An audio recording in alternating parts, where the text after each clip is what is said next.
Welcome student, welcome back. और ये RC का एक हमने पार्ट वीडियो बना दिया था, ये सेकंड पार्ट है उसका, जो कि हम आपके साथ डिस्कस करने जा रहे हैं। This is part 2। पहले में हमने टिप्स दी थी और एक आरसी किया था। इस बार भी हम एक आरसी डिस्कस करेंगे। वन आरसी हमारे डिस्कशन के लिए है और टू मैंने उसके बाद प्रैक्टिस के लिए आपको इस शीट में देने हैं। तो दो आपको प्रैक्टिस करने, एक मैं पूरा डिस्कस कर रहा हूँ। और उससे पहले एक चीज मैं बता देता हूँ आज, क्योंकि जैसे एमबीए का एग्जाम हुआ है, एएमयू का, एमबीए कैट के नाम से जो होता है, तो अब आपको उस पे बिल्कुल भी कोई डिस्कशन, कोई उसकी आंसर की कोई सॉल्यूशन नहीं करने। अगर आप कल जामिया का देने जा रहे हैं तो इसको आप भूल जाइए बिल्कुल। जब जामिया का आपका एग्जाम हो जाएगा उसके बाद फिर आप देखिएगा कि क्या रहा, कितने मार्क्स आए। तो सारा फोकस इस वक्त जामिया पर होना है। और कुछ मैं अपने जो बच्चों ने कमेंट्स किए थे, और काफी अच्छा उन्होंने मतलब कुछ चीजों पे डिफेंड कर रहे थे मुझे, तो मैं उन बच्चों से कहना चाहता हूँ कि आप बिल्कुल सारे जो भी कमेंट्स हो रहे हैं, पॉजिटिव नेगेटिव, सबको इग्नोर करिए और सारा फोकस अपना सिर्फ रखिए अपनी स्टडी पर। मेन आपकी स्टडी है। जिसको ये वीडियो हेल्पफुल लग रहा है वो उससे हेल्प लेगा, जिसको नहीं लग रहा है उसको जो भी कमेंट करने कर सकते हैं। आप इस टाइम बिल्कुल भी डिस्ट्रैक्ट मत होइए, सारा फोकस पर और कल आपके एग्जाम पर सारा फोकस होना चाहिए।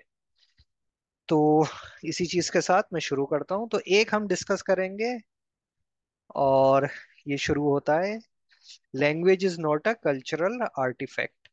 तो हमने जैसे डिस्कस किया था कि सबसे पहली जो हमारी टिप थी, इंपॉर्टेंट टिप, वो क्या थी कि हमें पूरा पैसेज डीप में नहीं पढ़ना है।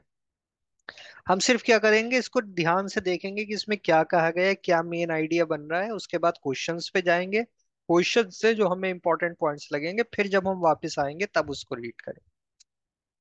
तो यहाँ में पहली लाइन से ही लग रहा है कि लैंग्वेज के बारे में बात हो रही, is not a cultural artifact that we learn the way we learn to tell time or how the federal government works. Instead, it's a distinct piece of the biological makeup of our brain. Language is a complex, specialized skills which develop in the child spontaneously or without conscious effort or formal instruction. तो यानी ये जो बात हो रही है language के बारे में बात हो रही है, तो हमें शुरू की 3-4 लाइन से ये आइडिया मिल रहा है। तो हम देखेंगे, धीरे धीरे आगे बढ़ते हैं। For these reasons, some cognitive scientists has described language as a psychological faculty, a mental organ, neural system और a computational module।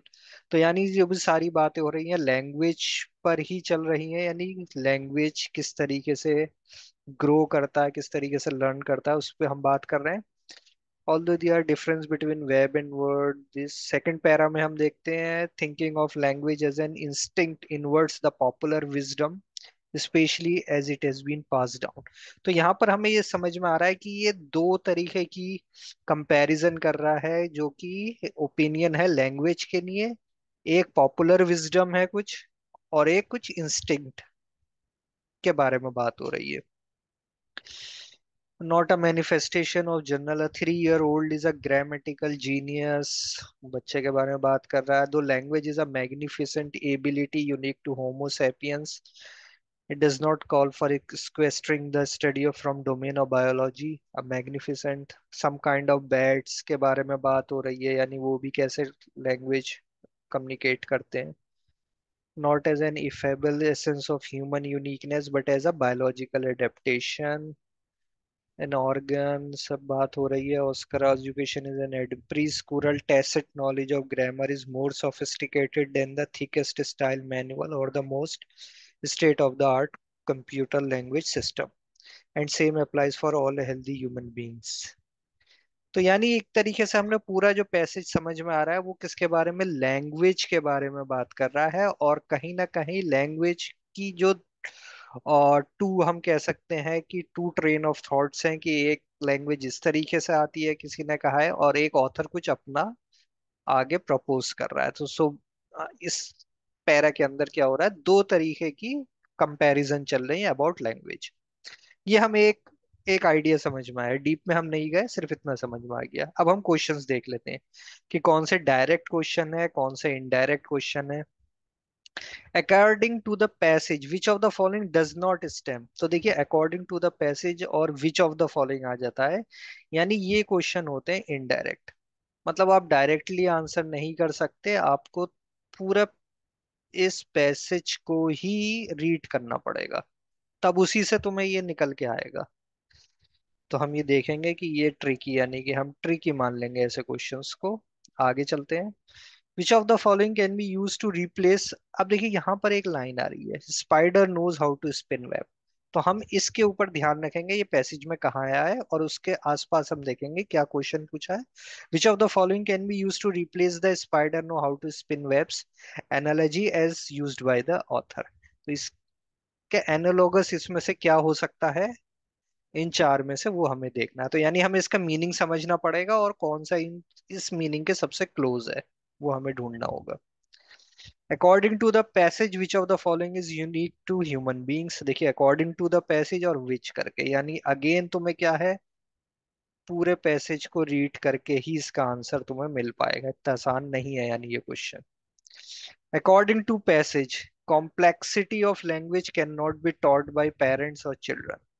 तो यानी इसमें हमें देखना पड़ेगा कि क्या कहीं पर लैंग्वेज टॉट करने की बात हुई है पेरेंट्स और इट स्कूल टू चिल्ड्रन। तो उसके बेस पे हमें ये आंसर देने होंगे। And which of the following best summarize, ये समरी है, अगेन इनडायरेक्ट है, यानी कि it is a tricky passage. Language भी ऊपर हमने देखा कि वहां पर काफी सारी साइंटिफिकली थ्योरीज और उनकी बात हुई है, एंड क्वेश्चंस भी क्या है, इनडायरेक्ट। तो हम इस ओवरऑल इस पैसेज को कहेंगे कि ये एक डिफिकल्ट पैसेज है। तो आपको कैसे अटेम्प्ट करना है अगर एग्जाम में डिफिकल्ट पैसेज आ जाता है। तो डिफिकल्ट पैसेज में भी हम फिर क्या करते हैं, आसान क्वेश्चन ढूंढने की कोशिश करते हैं। हम इसमें से सारे क्वेश्चन को करने की कोशिश नहीं करेंगे, हम उनको ज्यादा फोकस करेंगे जिनका हम डायरेक्टली आंसर कर सकते हैं। जैसे अगर मैं होता तो मैं सबसे पहले ये ढूंढने की कोशिश करता, spider knows how to spin web कहाँ दे रखा है और कहाँ हमने ये टॉट करने की कोशिश दी है, क्योंकि इसमें दो डायरेक्ट है और तीन इनडायरेक्ट क्वेश्चन है जो कि पूरे पैसेज के रिजल्ट पे आपको डिपेंड करेंगे, उसके समरी पे। तो इट इज अ डिफिकल्ट, अगर exam point of view exam में आप हैं तो इसके ज्यादा से ज्यादा आप दो क्वेश्चन कर सकते हैं, बस उससे ज्यादा नहीं। बाकी तब करेंगे जब आपका लास्ट में टाइम बचेगा। लेकिन अभी हम क्योंकि डिस्कशन कर रहे हैं तो हम कोशिश करेंगे पांचों क्वेश्चन आंसर करने की। तो हम स्टार्ट करते हैं। Language is not a cultural artifact, पहली बात उसने कहा है कि यानी ये कल्चर से हम डेवलप नहीं करते हैं। That we learn the way we learn to tell time, जैसे कि हम टाइम देखना सीखते हैं कि क्या टाइम हो रहा है, या how the federal government works हम उसको डिस्क्राइब करते हैं। तो लैंग्वेजेस इस चीजों से अलग है, कुछ है language. Instead it is a distinct piece of the biological makeup of our brains. वो कह रहा है कि ब्रेन के अंदर ही कुछ ऐसा होता है जिससे हम लैंग्वेज सीखते हैं। It is a complex specialised skill which develop in the child spontaneously.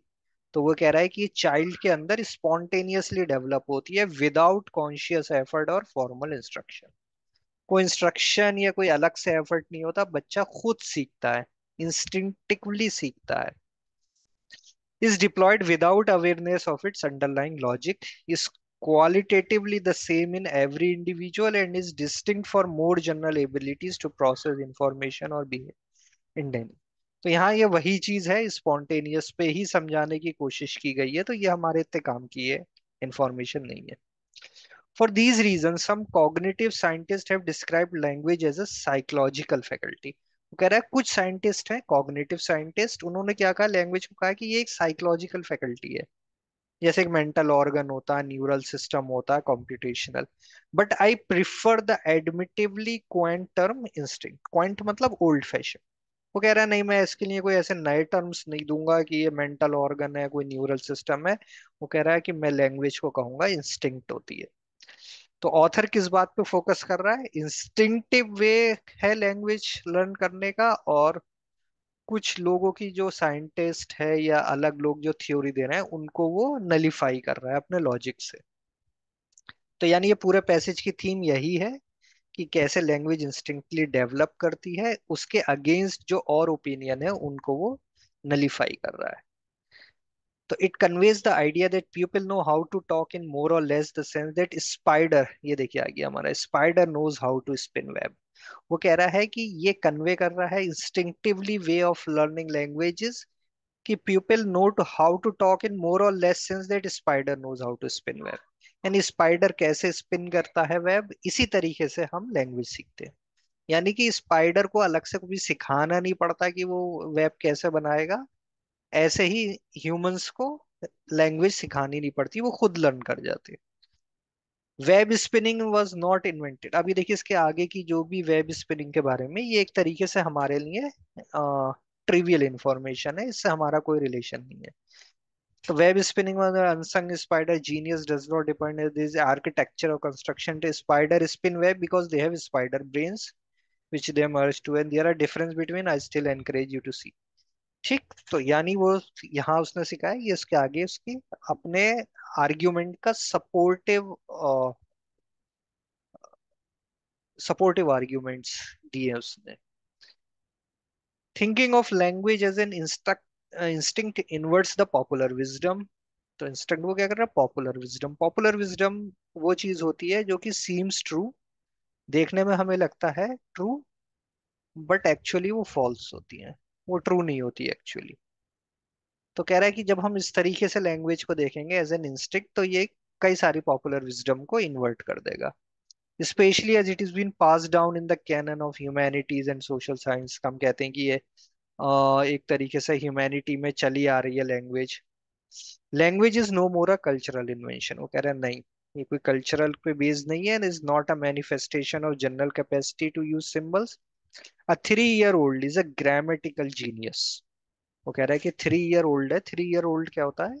Sound को ही सुन के वो लर्न कर जाता है लैंग्वेज, और मीनिंग वो खुद डेवलप कर लेता है कि इसका मतलब ये है, इसका मतलब ये है। तो ये, लेकिन वो he is quite incompetent at visual arts, religious iconography, traffic sign and other staples of the semiotics curriculum. तो इन सब चीजों को वो नहीं सीख सकता, लेकिन लैंग्वेज वो सीख रहा है।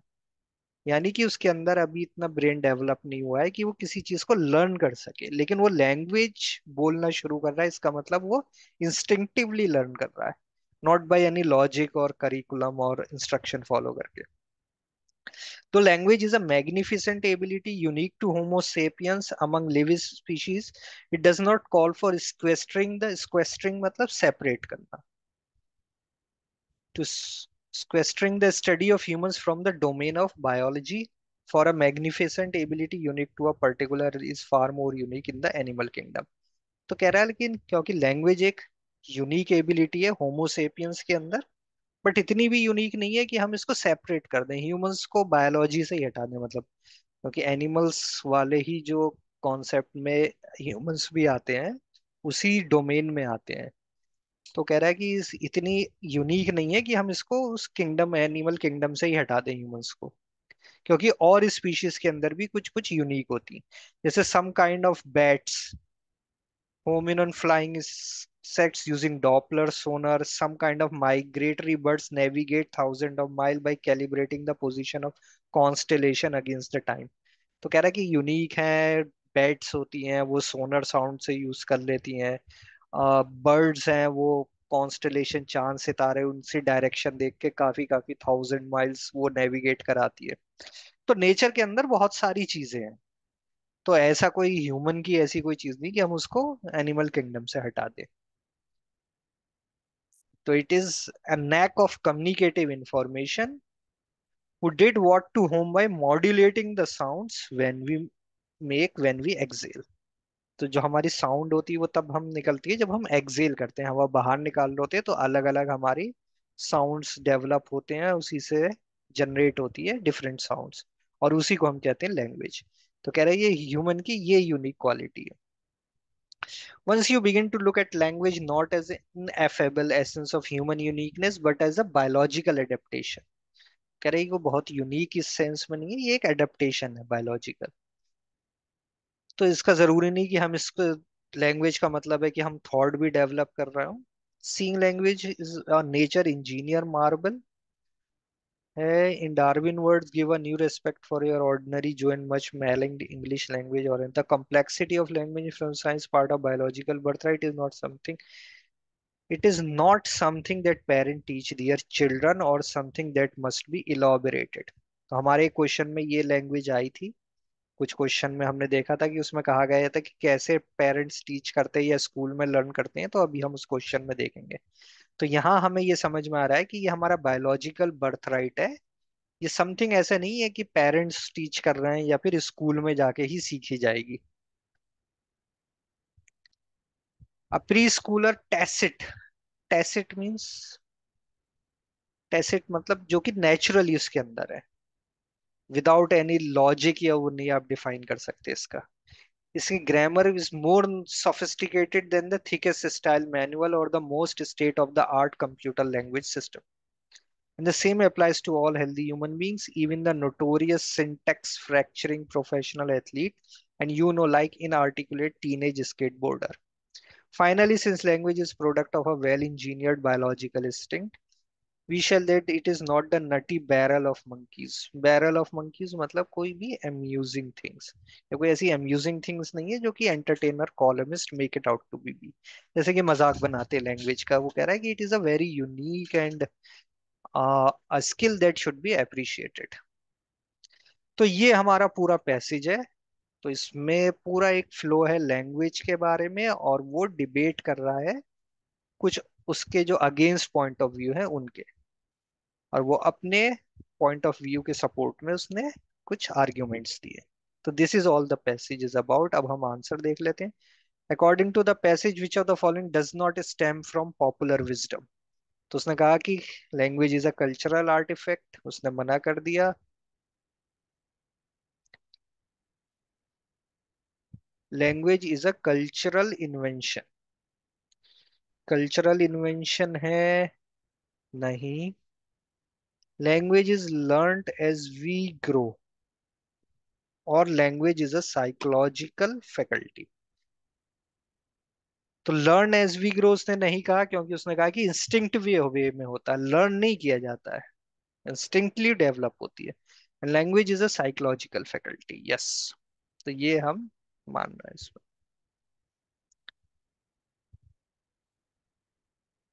Question two, which of the following can be use to replace, देखिए spider knows how to spin web. तो यहाँ पर जो एनालॉजी यूज किया ऑथर ने, इसका मतलब है कि जो खुद से डेवलप होती है विदाउट एनी इंस्ट्रक्शन और दिस। तो यहाँ देखिए किटिन लर्निंग, लर्न कर रहा है, इसलिए ये गलत हो जाएगा। कोई भी लर्न करने वाली चीज नहीं आएगी। अ डंकी कैरिंग अ लोड नहीं। A horse running a derby, क्योंकि हॉर्स को भी रन करने के लिए लर्न करना पड़ता है, नहीं। बीस कलेक्टिंग नेक्टर, ये करेक्ट आंसर है। बीस कलेक्टिंग नेक्टर, बीस को कोई सिखा नहीं रहा है, उनका ब्रेन ही ऐसे डेवलप है कि वो निकलेंगी और नेक्टर को कलेक्ट करेंगी। तो स्पाइडर जैसे स्पिन वेब करता है, इसके सबसे क्लोज एनालॉजी है bees collecting nectar. According to the passage which of the following is unique to human beings. Ability to use symbols while communicating to one another.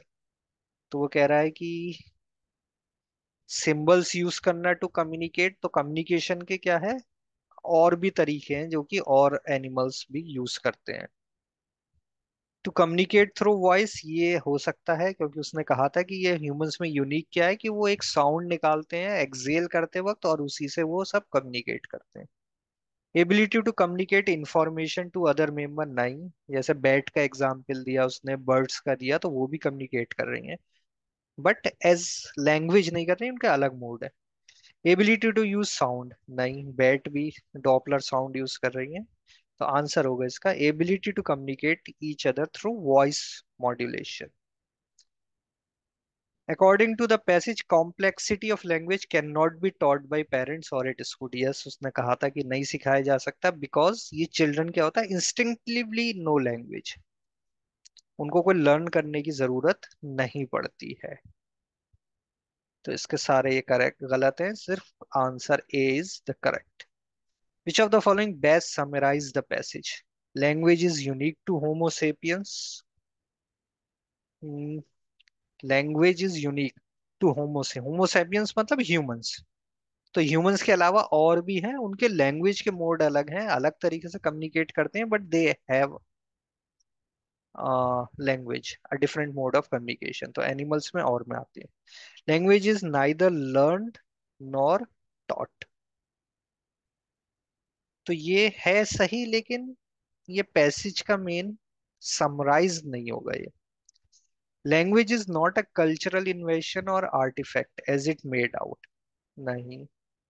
Language is instinctive ability of human beings, yes.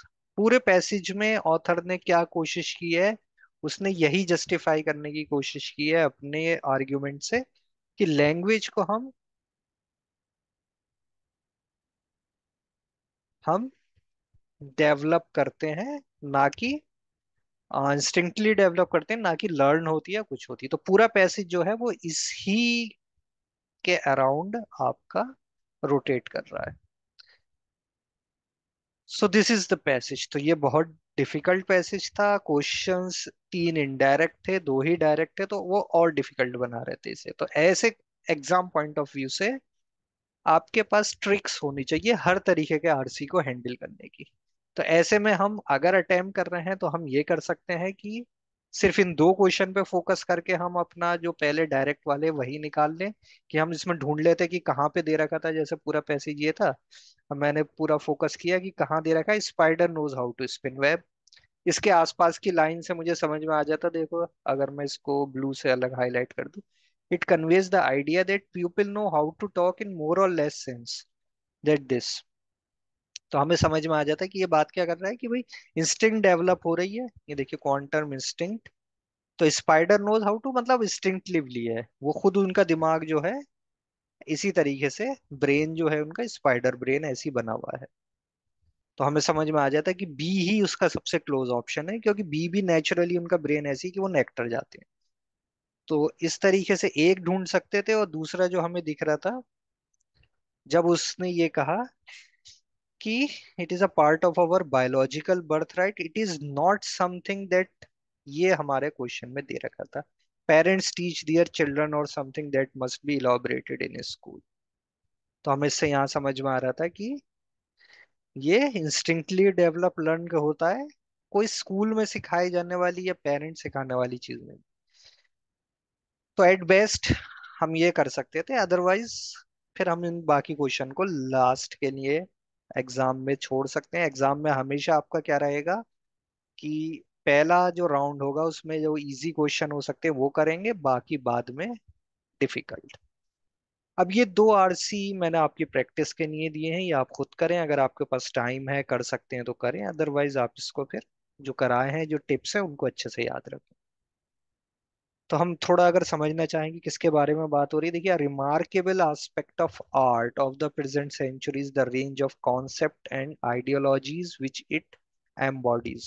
It is almost tempting to see a pattern emerging within the art field, or alternatively imposed upon it a posteriori similar to what exists under the umbrella of science, where the general term covers a whole range of separate through interconnecting activities. तो ये art के बारे में, aspect of art के बारे में बात कर रहा है। Any parallelism is however in this instant at least misleading. A scientific discipline develops systematically once it bear tenets that have been established, named and categorized as convention. तो यहाँ हमें समझ में आ रहा है many of the concept of modern art by constant result, मतलब art की types और उससे रिलेटेड टेक्निकल ये यानी कि पैसेज है जो कि पूरी आर्ट के अंदर जा रहा है ये। तो यहाँ तक हमें ये समझ में आया। फिर आगे हम देखें सररियलिज्म, kind of insight which can be present in the art of any period, यानी डिफरेंट पीरियड्स के बारे में आर्ट को ही डिफाइन करता चला जा रहा है ये passage. The codifying of art is often criticize, certainly one can understand that artists are wary of being pigeonholed since they are apt to think of themselves as individuals, something with good reason, sometimes with good reason. The notion of self expression however no longer carries quite the weight. तो art और artist और उनकी life और उनकी जो movement है, art के different periods हैं, टाइप्स हैं, उन्हीं के बारे में बात हो रही है। तो यानी ये passage related to art, art की हिस्ट्री, आर्ट के करस्पॉन्डिंग जो टर्म्स है वो यूज हो रहे हैं। तो फॉर अ नॉर्मल किसी के लिए यानी it is a difficult passage again. But हम देखें क्या क्वेश्चन कैसे हैं इसके। Many of the concepts of modern art have been product of. In the passage, the word fossil can be interpreted as. तो यहाँ हमें फॉसिल वर्ड ढूंढना पड़ेगा पैसेज में, और फिर हम देख लेंगे कि क्या उसका आंसर बेस्ट हो सकता है। In the passage which of the following similarities between science and art में लीड टू एरेनियस कंक्लूजन्स। तो ये भी कोई ऐसा डायरेक्ट क्वेश्चन तो नहीं है जिसे हम कर सके। The range of concept and ideologies embodied in the art of the 20th centuries. तो हमें देखना पड़ेगा पैसेज में कहाँ पर कॉन्सेप्ट और आइडियोलॉजीज की बात हो रही है आर्ट की 20th सेंचुरी की। तो हमें वो ढूंढना पड़ेगा। The passage as an observation by T S Eliot is to imply that. तो ये कहाँ पर नाम आया इनका, इसके आसपास हमें आंसर देखना पड़ेगा। तो 2 से 3 क्वेश्चन हम इसके कर सकते हैं, बट क्योंकि पैसेज आर्ट के बारे में है और नॉर्मली जो आर्ट या उससे रिलेटेड जिसका ग्रेजुएशन हो वो फिर भी कंफर्टेबल होगा, अदरवाइज और लोगों के लिए ये डिफिकल्ट है। तो आज के पैसेज में हमारे थोड़ी डिफिकल्टी है, क्योंकि इजी आता है आरसी तो आप कर ही लोगे, फिर तो कोई बात ही नहीं है। मेन प्रॉब्लम होती है कि डिफिकल्ट और उसको कैसे हैंडल करें। एंड लास्ट ये है to summarize the classic Maya collapse. यानी ये एक हिस्ट्री के बारे में बात हो रही है, हिस्टोरिकल कोई इवेंट के बारे में कुछ डिस्कशन होगा। तो हमें ये पहली लाइन ही समझते बारे, to summarize the classic Maya collapse we can tentatively identify 5 strands. तो उसके लिए टेंटेटिवली मतलब हम श्योर नहीं है कि क्या होंगे, उसके 5 आपके क्या आंसर हो सकते हैं। I acknowledge, however, that Maya archaeologists still disagree vigorously among themselves, in part because the different strands evidently varied in importance among different parts of the Maya realm. Because different detailed archaeological studies are available only for some Maya sites, and because it remains puzzling why most of the Maya heartland remained nearly empty of population and failed to recover after the collapse and after regrowth of forest. With those caveat तो यानी ये इस तरीके की बात हो रही है, हिस्टोरिकल इवेंट है, उसके 5 उसने कहा है रीजन, फिर भी उसने कहा कि ये आप इस पे जो आर्कियोलॉजिस्ट हैं ये इस पे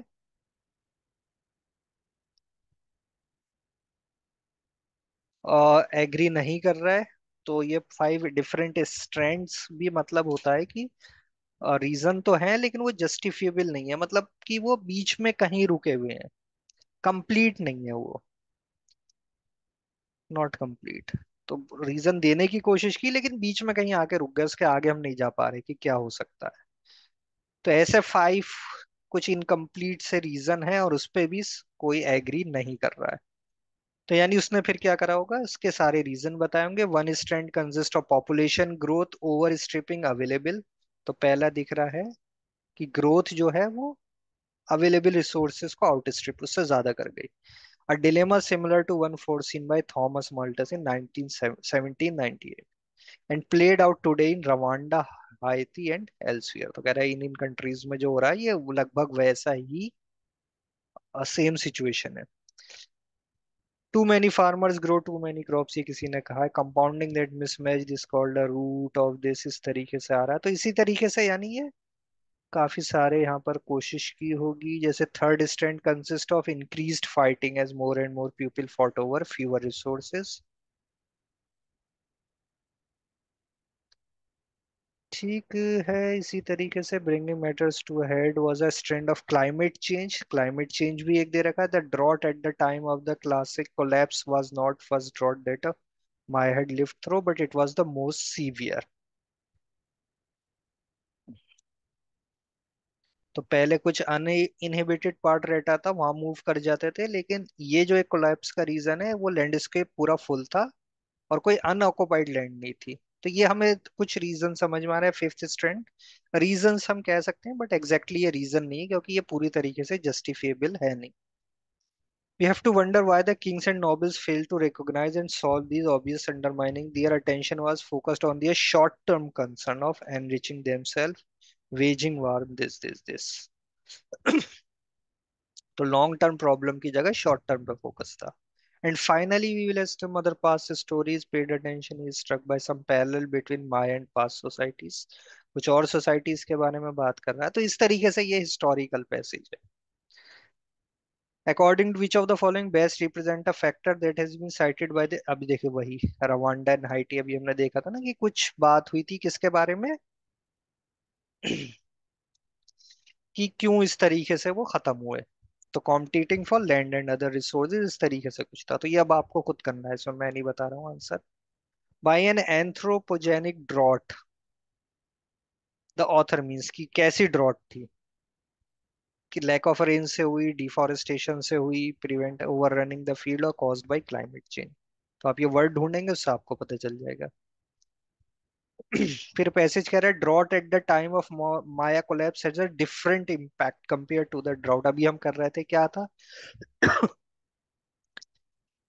कि Maya population had occupied all available lands. तो इस तरीके से देखिए, ये पैसेज इतना डिफिकल्ट नहीं है, थोड़ा हिस्टोरिकल लग रहा है, लेकिन क्वेश्चन बहुत सिंपल सिंपल पूछ रखे हैं, डायरेक्ट डायरेक्ट उसका पैसेज में आंसर है।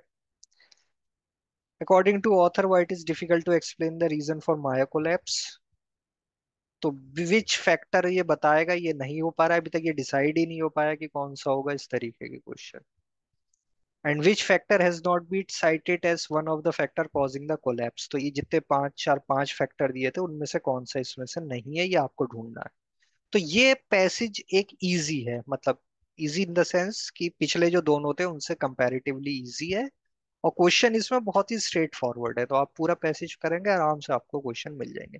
तो ये आपको डिसाइड करना होता है, जरूरी नहीं कि देख के लगेगा कि ये माया कोलैप्स और हिस्ट्री की बात हो रही तो मुश्किल हो जाएगा, पिछले ज्यादा ट्रिकी थे।